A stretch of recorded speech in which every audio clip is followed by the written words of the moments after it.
These are the things that are trending in my world in 2025.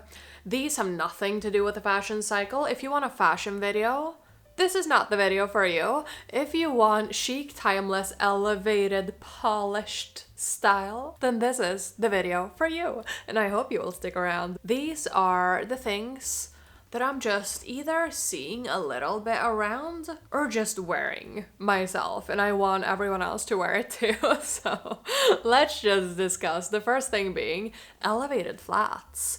I am obsessed with elevated flats. I think elevated flats are the best. Everyone is talking about sneakers. I'm sorry, I'm sliding down in my armchair. I'm sick of sneakers. Sneakers, in my opinion, won't elevate your outfit. Sure, if you want like a walking shoe that you can wear to wherever you're going, if you're gonna do like a 10K step walk, don't wear an elevated flat. Wear a shoe that's good for your little feet, right? We shouldn't be dumb about these things.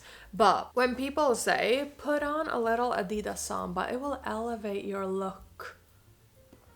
When I hear that in a video, I'm just like, X out. This is not the video for me. They don't see the vision that I am seeing. We don't share the same values, right? I think an elevated flat, whether that's like a jodhpur, whether that's a riding boot, whether that's a chic loafer, like something, just a flat, comfortable shoe that's a little bit more polished and elevated versus a sneaker is something that I'm just here for. I have a little collection of nice little elevated flats. For example, riding boots. I adore riding boots. Riding boots are everything to me. Like, wear them with skinny jeans. Wear them with a little skirt. Like, a riding boot goes with everything. A riding boot is just the best boot that has ever walked this earth, if you ask me. A jodhpur too. Obviously, I had horses growing up, so I adore anything equestrian, right? A jodhpur, like a little Chelsea boot or whatever people call them, right?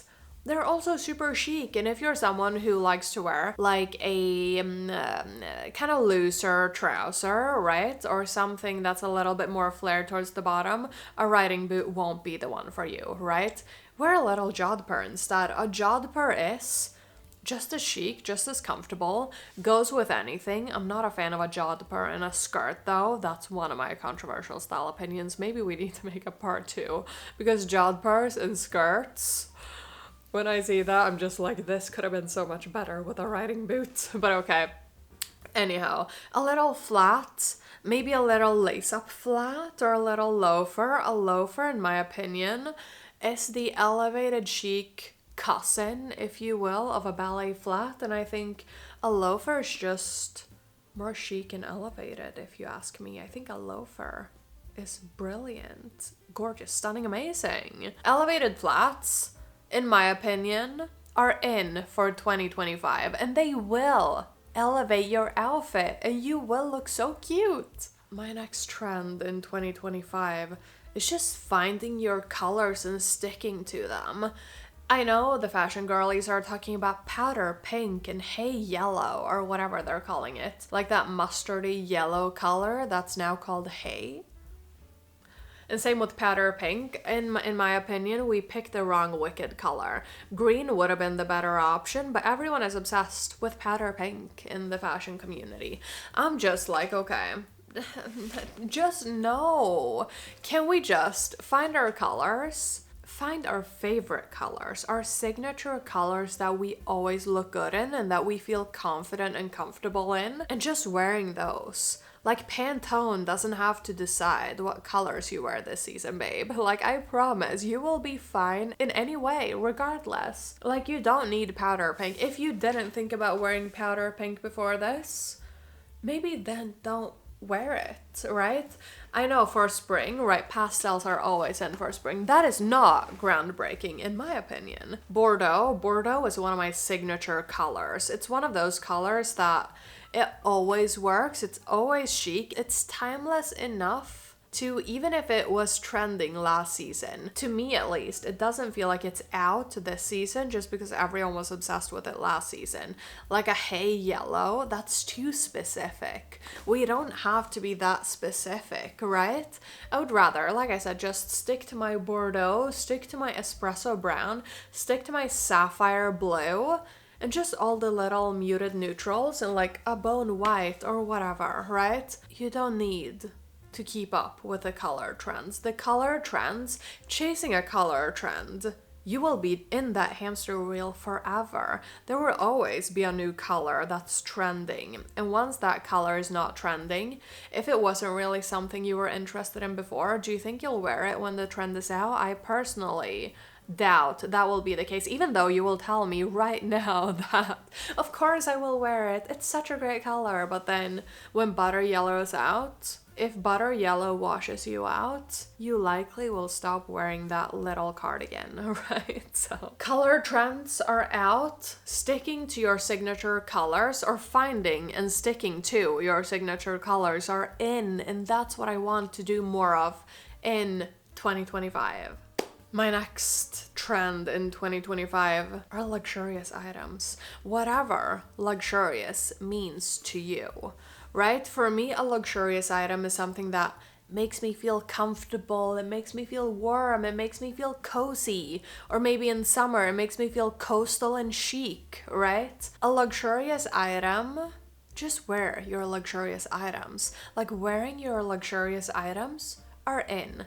To me, it doesn't matter if that luxurious item we're talking about is a cashmere sweater from Uniqlo or from Brunello Cucinelli, right? I mean, whatever you feel is luxurious to you and you feel like when you wear it, you're just like, OMG, what a luxurious experience this is. I'm over just wearing those, like, in Swedish we say slit och släng. In English we probably say wear and tear. I'm sick of those wear and tear items. I hate the expression wear and tear. I know hate is a strong word, but that's what I feel towards wear and tear. I don't want to wear and tear my items. I want to wear them and take care of them and doing the maintenance to make sure my items stand the test of time. I'm spending way too much time and effort on curating those perfect pieces to call them wear and tear. Right? I think the notion of wear and tear is out in 2025. The notion of wearing our luxurious pieces is in for 2025. And like I said, it doesn't matter if it's a designer brand. It doesn't matter what fabric you feel is luxurious. If you ask me, it's going to be something like a cashmere, a wool, a suede, a leather, cotton, linen, silk. You know, those fabrics that for me feel comfortable to wear. I feel like they stand the test of time. I feel like they wash well, not to be super boring, but that's also a reality of wearing your items, having to take care of them and wash them, right? And I don't want something that will lose its shape and that will look bad after a while. I just want those luxurious items, and I don't want to save them for best. I just want to wear them and enjoy them, because when I wear something luxurious, I'm just like, this is a great day. This is amazing. I am comfortable, I am confident, and I'm cozy in my cashmere sweater. Thank you for asking. And when you feel that way, like, your day will be better and you will show up as a better version of yourself. Don't you deserve to wear your best items on a daily basis? Like, yes, I get it. You won't wear your Zimmermann silk dress every day because that is just... Or maybe you will. I don't know your lifestyle, but in my lifestyle, I won't, because I work from home a lot of the time. I go for walks, I run errands. Like, a Zimmermann silk dress would not blend in to what I'm doing on a daily basis, right? My lifestyle is not wearing a Zimmermann silk dress every day, even though I think it's a luxurious piece. But my lifestyle does call for, like, wearing a cashmere sweater, wearing a nice wool coat, wearing my little suede boots, wearing a cute handbag, right?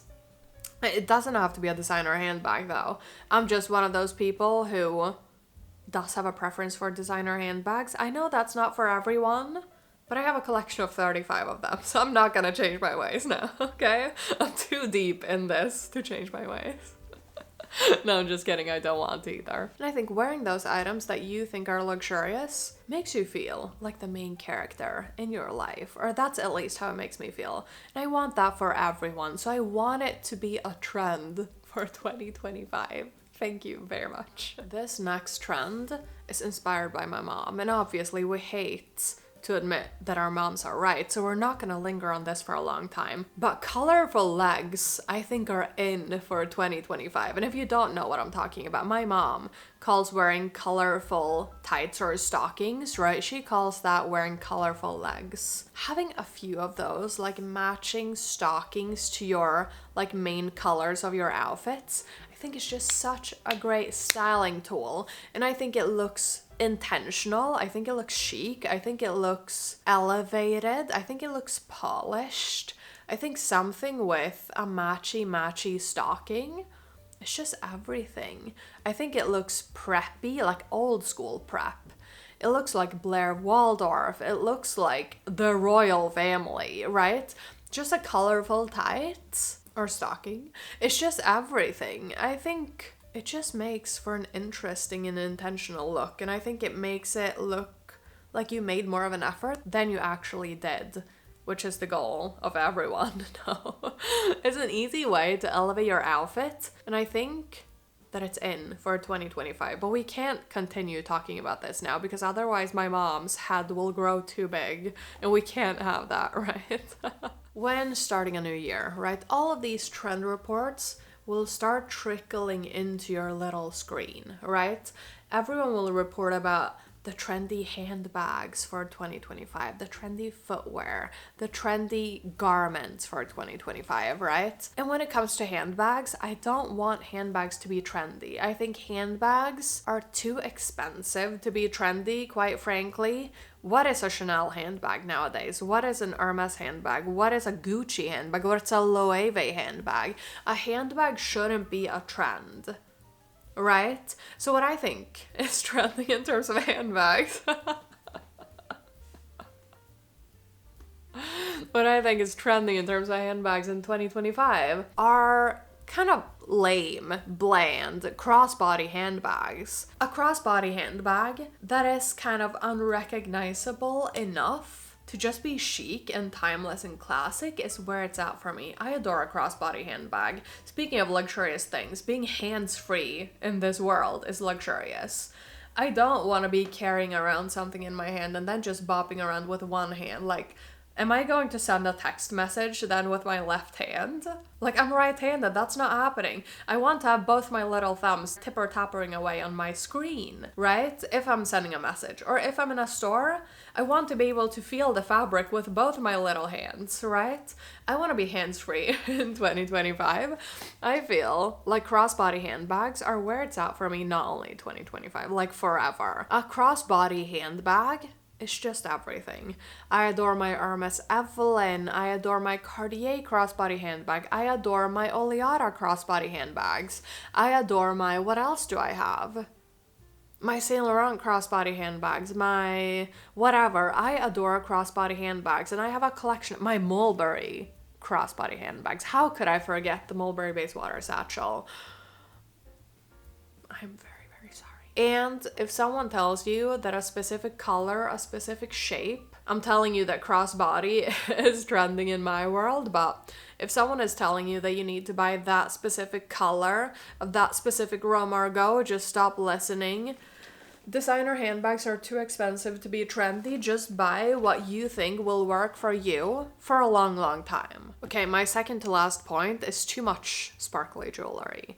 I think we should wear all the jewelry all the time. Going back to the luxurious point, I think wearing nice jewelry on a daily basis makes me feel luxurious, elevated, chic, stunning, gorgeous, right? I think jewelry has the capacity to just elevate your outfit in a way that not many other things can, right? Apart from a little smile. Confidence in jewelry are in for 2025. Confidence in jewelry can elevate your outfit like nothing else would.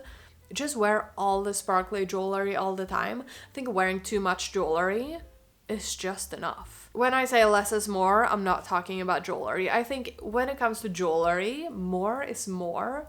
More jewelry makes for more fun, more sparkles. You know, when you're just going about your day, you happen to look down on your fingers and you see sparkle. Like, that just makes my day. Like, sparkly jewelry all the time, like to any occasion, every day, is in for 2025 in my opinion. And if someone tells you that gold jewelry is in this season or silver jewelry is in this season, my response to that is just, why not just wear all the jewelry all the time, right? I think mixing silver and gold is chic. Mixing gold and rose gold is chic. Mixing all of them is also chic. Just mix all of your jewelry. Don't feel like you have to just buy gold because gold is on trend, or you have to buy silver because silver is on trend, because these things will go in waves. The trend cycle will be cycling, right? Will be cycling. The trend cycle will happen. Like, 1 year silver will be in, the next year gold will be in, and then we'll just be in this constant loop, right? So don't bother with that. I mix silver and gold all the time, obviously. If you're gonna collect nice jewelry, just wear it. I want everyone to feel the level of fabulousness I feel when I just see too much jewelry on my little handsies, and like seeing my little necklaces like catch the light if I pass a mirror. It's just chic and cute and fabulous. And all the jewelry all the time, like the more jewelry, the better, is my narrative in 2025. And my final trend for 2025 is quality over quantity and secondhand over new. Right. I think the chicest thing we can do in 2025 is just focusing on buying a smaller amount of really high quality things on the pre-loved market, right? I think buying those perfect pieces, like hunting the perfect pieces down on the pre-loved market, is the most fun you can have in 2025. No, it's not the most fun, but it is fun, in my opinion. Having in your mind, like, okay, I already have a great wardrobe. I don't really need a lot of new things, right? At least that's the position I'm in currently, and I acknowledge that that's a very privileged position to be in. I feel like I don't really need anything more in my wardrobe at the moment. I feel like I have a beautiful collection of things. So the few things I'm going to buy in 2025, I want those pieces to be luxurious, high quality. I want them to stand the test of time, and I want to hunt them down on the pre-loved market, because there's no better feeling than seeing that thing. I do most of my pre-loved shopping online because that's just easier in my opinion, because you can filter and you can search and you don't have to like, you know, fight with people to reach something in the thrift shop. But just when you see that perfect piece on the pre-loved market, you read about it, you take the measurements, you're like, oh my god, this looks like it's gonna be perfect. You sit and wait for a few days, it arrives, you try it on, and then you're like, oh my god, I bought this ridiculously priced item, retail price, for like 30 euros on the pre-loved market. It's now here, it's fitting me perfectly. If it doesn't fit perfectly, maybe you have to tailor it a little bit. If you don't feel like you want to tailor it, then it's not the perfect piece, right? Finding those perfect pieces that you just feel are OMG, like, I really found this for such a good deal. I obviously adore a good deal. In my family, we say a deal is a deal, and that is justification to buy anything that is of nice quality, right? If it's a good price. A deal is a deal. That is my mantra in 2025. It's always been my mantra, let's be honest. Otherwise, I wouldn't have bought all of the handbags that I would have bought right on the pre-loved market, neither the clothing, right? But I want to focus on curating fewer but nicer things on the pre-loved market, and I want that to be a trend for everyone, because that hunt, like the hunt, is the most fun part in my opinion. Like, I don't need anything, but I'm not brave enough to say that I'm not gonna buy anything, because I know that I find it fun to just hunt those things down. I'm not gonna buy a lot, but I'm still going to buy some things, and those things I'm going to just peruse. Vestiaire Collective, Sellpy, two of my favorite pre-loved sites, right? And if I find them, great. If I don't, no worries. I have so many things already. Curating a smaller amount of really nice things on the pre-loved market is the narrative for 2025, guys. Those were my completely irrelevant trends. What are the trends for 2025 in your wardrobe, in your world, in your style? I would love to know. If anyone is still here and have rambled with me about my irrelevant trends for all of this time, comment a little brown heart, because obviously espresso brown is just everything for all years and all seasons. Guys, thank you so much for spending this time and space with me. I put out videos on Thursdays and Sundays at 3 p.m. Swedish time, so I hope to see you back here then. If you enjoyed this video, don't forget to give it a little thumbs up and subscribing to my channel, because that does help out my teeny tiny channel a bunch. And until my next video, stay safe, take care, and I will see you soon. Bye!